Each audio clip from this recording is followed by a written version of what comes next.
नमस्कार दोस्तों, आप सभी का हमारे YouTube चैनल मन का वॉइस में स्वागत है।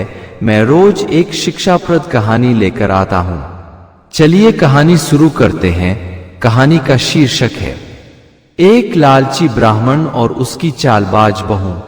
एक नगर में एक बहुत बड़े विद्वान ब्राह्मण अपनी पत्नी और 2 बच्चों के साथ रहा करते थे। ब्राह्मण की यजमानी बहुत लंबी चौड़ी थी। यजमान ब्राह्मण की बहुत इज्जत करते थे। ब्राह्मण रोज सुबह यजमानी में जाते और देर रात तक वापस लौटते। कभी कभी तो यजमानों को रात में भी कथा सुनाते, प्रवचन देते। उनकी बात करने की शैली इतनी अच्छी थी कि अपनी मधुर वाणी से यजमानों का मन मोह लेते थे। जब वो कथा सुनाते तो यजमानों को ऐसा प्रतीत होता कि वो कथा सुना नहीं रहे बल्कि दिखा रहे हैं। उनके कथा सुनकर श्रोता अपने को भाग्यशाली समझता। उनकी कथा सुनाने और विद्वता की चर्चा उनके यजमानी के अलावा बाहर के लोगों में भी थी। वे ब्राह्मण देवता का प्रोग्राम लेते और भव्य आयोजन कर ब्राह्मण से कथा सुनते। कथा सुनाने से और अपने यजमानों से ब्राह्मण को इतना ज्यादा अन्न और धन मिलता कि गधे पर लाद कर लाना पड़ता। ब्राह्मण उस धन का संग्रह नहीं करते बल्कि अपने लोगों में बांट देते।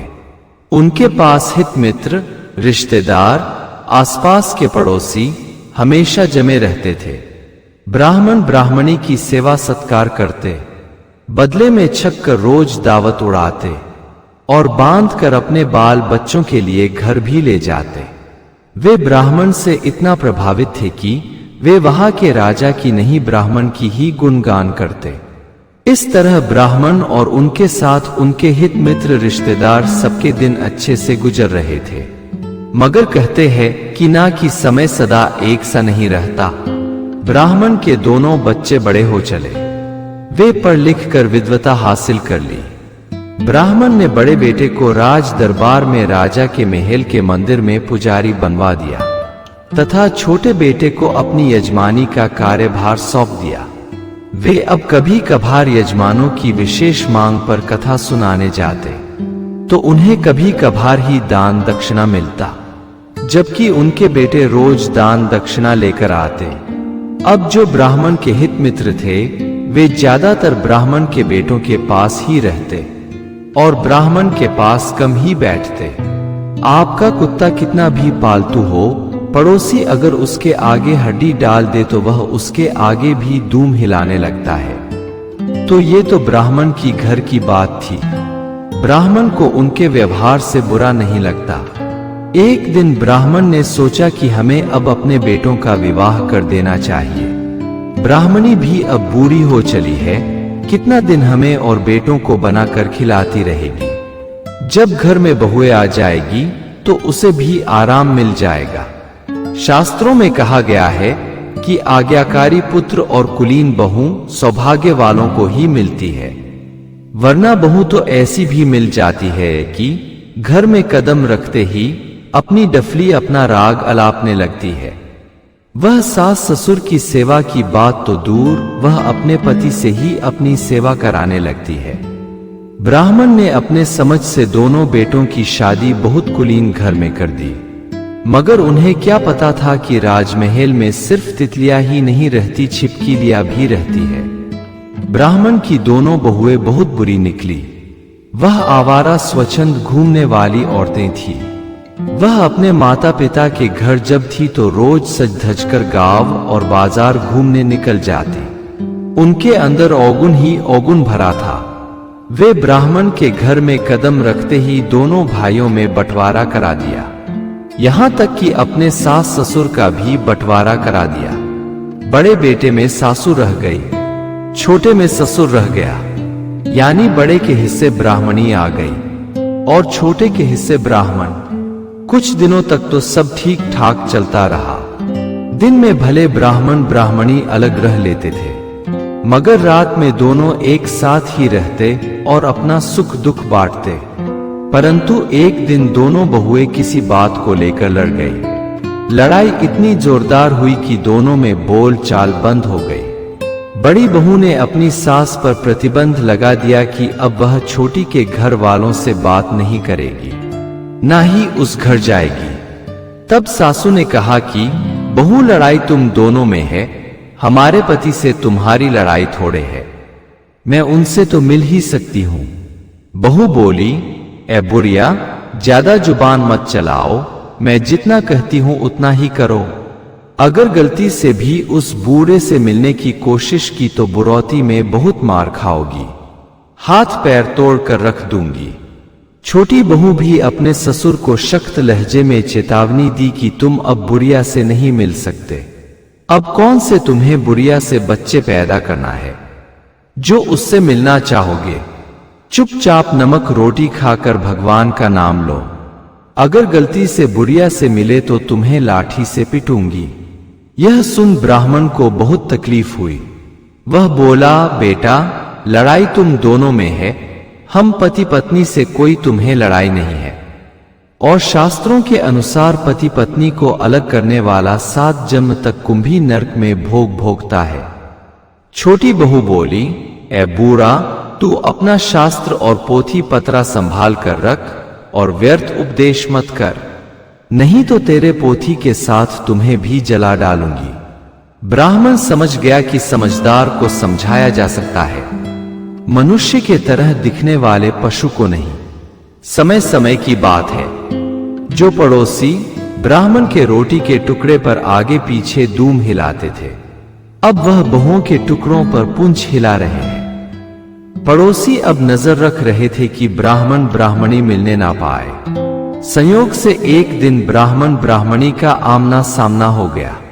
ब्राह्मण ने पत्नी का हाल चाल पूछ लिया। यह एक ब्राह्मण का पड़ोसी देख रहा था। उसने तुरंत यह खबर ब्राह्मण की बहू को दे दी। फिर क्या था, बहू दौड़ते हुए आई और सास की केश पकड़ घसीटते हुए घर में ले गई और बहुत मारा पीटा। इधर छोटी बहू ब्राह्मण को घर में तो नहीं ले गई, परंतु एक डंडे से बहुत पिटाई की। ब्राह्मण को कभी उसके माता पिता ने भी नहीं मारा था। उनकी विधवता के कारण हमेशा प्यार ही मिला, मगर बहू के हाथों पीट जाने पर उसे बहुत ग्लानि हुई। उन पड़ोसियों के सामने पीट गया जो उसकी कभी पूजा करते थे। उसे अब जिंदगी नरक लगने लगी। उसे अपनी जिंदगी में और कष्ट दिखने लगा। ब्राह्मण ने विचार किया कि अब हमें आत्महत्या कर लेने चाहिए। यह जिल्लत भरी जिंदगी जीने से कोई फायदा नहीं। वह आत्महत्या करने के लिए घर से निकल पड़ा। उसने सोचा कि जंगल में चला जाऊंगा तो कोई ना कोई हिंसक जीव मुझे मारकर खा जाएगा और इस तरह स्वेच्छा से अपना जीवन समाप्त करने पर कोई पाप भी नहीं लगेगा, क्योंकि कहा गया है कि मरनो भला विदेश का, जहां ना आपनो कोय, मिट्टी खाए जनावरा, महामहोक्ष होय। तो ब्राह्मण चलते चलते एक घंघोर जंगल में पहुंच गया। वहां एक गुफा देखा तो अनुमान लगा लिया कि अवश्य ही यह गुफा किसी शेर का निवास स्थान है। हमें इसी स्थान पर ठहरना चाहिए। ब्राह्मण एक पेड़ के पास जाकर बैठ गया। सामने वाली गुफा में एक शेर रहता था। उसका एक हंस मंत्री था जो बहुत ज्ञानी था। वह जंगल में आने वाले मनुष्यों पर नजर रखता था। जब कोई सज्जन पुरुष जंगल में आ जाता तो हंस प्रयास करता कि वह किसी तरह शेर का शिकार होने से बच जाए, मगर कोई दुर्जन चोर डांकू आ जाता तो वह शेर को तत्काल खबर करता कि महाराज जल्दी करिए, आपका शिकार आ गया है। तो हंस ने देखा कि पेड़ के नीचे बहुत विद्वान ब्राह्मण आ गया है और यह देखते हुए कि सामने शेर की गुफा है, फिर भी मरने के लिए पेड़ के पास बैठ गया है। तो वह ब्राह्मण से बोला कि हे विद्वान पुरुष, आप किस लिए काल के गाल में आकर बैठ गए हो? आप जानते नहीं सामने शेर की गुफा है? तब ब्राह्मण बोला, हे हंस, मैं मरने के लिए ही आया हूं। मेरा समय उल्टा चल रहा है। हित मित्र, बेटा बहू, अपने पराये सभी बैरी हो गए हैं। हमारे पास अब जीवन समाप्त करने के अलावा कोई दूसरा उपाय नहीं है। तब हंस बोला कि ब्राह्मण देवता, समय खराब नहीं होता, इंसान अपना समय खुद खराब कर लेता है। आपने अपना अधिकार बेटों को सौंप कर भारी गलती कर दिया है। चाहे बेटा कितना भी प्यारा हो, उसे अपना अधिकार जीते जी नहीं सौंपने चाहिए। और आप तो अभी इतने बूढ़े भी नहीं हुए कि किसी के सहारे की जरूरत हो। आपको इस समय धन की जरूरत है। लक्ष्मी हर बुरे वक्त को पलट कर रख देती है। मैं आपके लिए कुछ करता हूं, तब तक आप यहीं बैठो। हंस शेर के पास गया और बोला कि महाराज, आपके गुरु आए हुए हैं, उनका आप स्वागत करें। शेर बोला, मेरा तो कोई गुरु ही नहीं, ये नए गुरु कहां से आ गए? तब हंस बोला, महाराज, यह बात आप नहीं जानते, इसे मैं जानता हूं। आपके 3 पीढ़ियों से आपके एक ब्राह्मण गुरु हैं। शेर हंस पर बहुत भरोसा करता था। उसने मान लिया कि हंस कह रहा है तो ठीक ही कह रहा है। हमें अपने गुरु को दान दक्षिणा देने चाहिए। वह ब्राह्मण के पास गया और प्रणाम कर बोला कि हे ब्राह्मण देवता, मैं हिंसक पशु हूं, आपको कुछ खाने को तो नहीं दे सकता, परंतु मेरे पास बहुत सारा सोने के आभूषण है जो मेरे गुफा में पड़ा है। वह हमारे किसी काम का नहीं है। आप अपनी इच्छा अनुसार जितना ले जाना चाहें ले जा सकते हैं, और फिर जरूरत पड़े तो दोबारा भी आकर ले जा सकते हैं। ब्राह्मण शेर के साथ गुफा में गया और उतना सोना उठा लिया जितना कि वह लेकर जा सकता था। वह बहुत खुश होकर अपने नगर लौट आया। उसके घर के सामने एक सेठ का बड़ा भवन था जो बिकाऊ था। ब्राह्मण ने उसे खरीद लिया और अपनी सुरक्षा के लिए 2 सुरक्षा कर्मी भी रख लिया, कई नौकर चाकर भी रख लिया। वह सुरक्षा कर्मी भेज अपनी पत्नी को बुलवा लिया। उसकी बहू चाहकर भी विरोध नहीं कर सकी, क्योंकि उन्हें पता चल गया था कि ब्राह्मण के हाथ बड़ा खजाना लग गया है। तभी तो राजा के मुकाबले का भवन खरीद लिया है। छोटे बेटे बहू पछता रहे थे कि उन्हें अपने पिता से दुर्व्यवहार नहीं करने चाहिए था। अब कहीं सारी संपत्ति बड़े को ना दे दे। उधर ब्राह्मण फिर से उसी तरह लोगों को भोजन वस्त्र मुफ्त में देने लगा।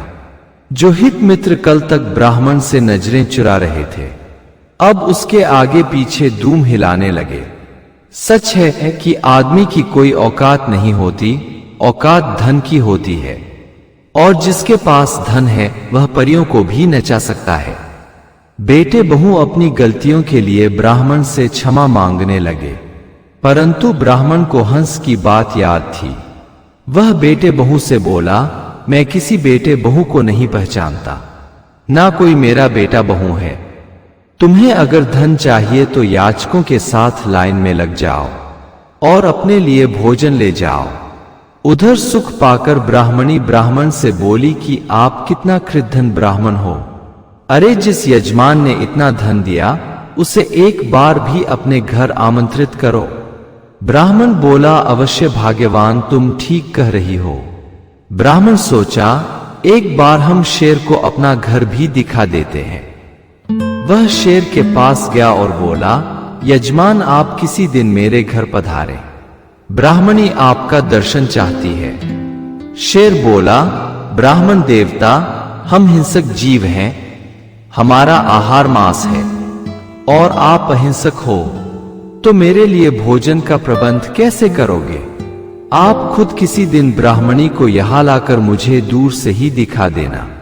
इस तरह ब्राह्मण और यजमान में प्रेम भाव बना रहेगा। दोनों तरफ से समान प्रेम हो तो यजमानी कई पीढ़ियों तक चलती है, और जरा भी किसी ने एक दूसरे का अनादर किया तो फिर प्रेम नहीं रह जाता, या तो टूट जाता है या चलता भी है तो निरादर के साथ।